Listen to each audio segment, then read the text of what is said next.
తెలంగాణ జాగృతి అధ్యక్షురాలు కల్వకుంట్ల కవిత ఉప్పల్ ఫ్లైఓవర్ నిర్మాణ పనులను పరిశీలించి పనుల ఆలస్యానికి గల కారణాలు అడిగి తెలుసుకున్నారు. ఉప్పల్ ఫ్లైఓవర్ను 8 ఏళ్లుగా కడుతూనే ఉన్నారని ఎద్దేవా చేశారు. ప్రభుత్వాలు మారుతున్నా ఉప్పల్ ప్రజల పరిస్థితి మారడం లేదని విమర్శించారు.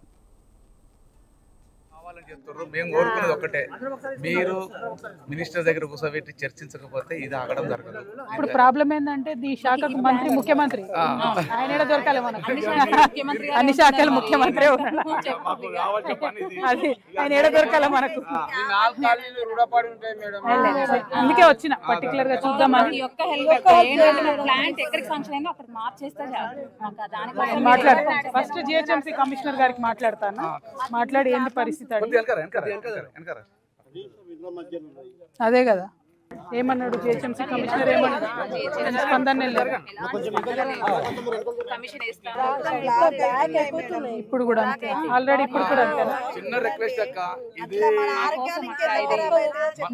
మేము ఎంత మొత్తుకున్నా మమ్మల్ని పట్టించుకో.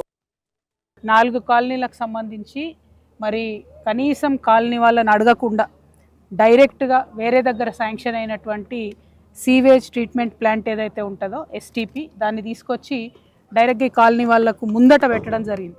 ఇక్కడ ఒకవేళ ఈ 4 ఎకరాలు ఖాళీగా ఉంటే కాలనీ వాళ్ళకి సంబంధించి ఒక పార్కో, లేకపోతే ఏదైనా ఓపెన్ జిమ్మో, లేకపోతే పిల్లలకు పనికొచ్చే లైబ్రరీయో, ఒక కమ్యూనిటీ హాలో కడితే ప్రజలకు పనికొస్తుంది. కానీ డైరెక్ట్గా మీరు తీసుకొచ్చి ఎస్టీపీ కడతా ఉన్నారు.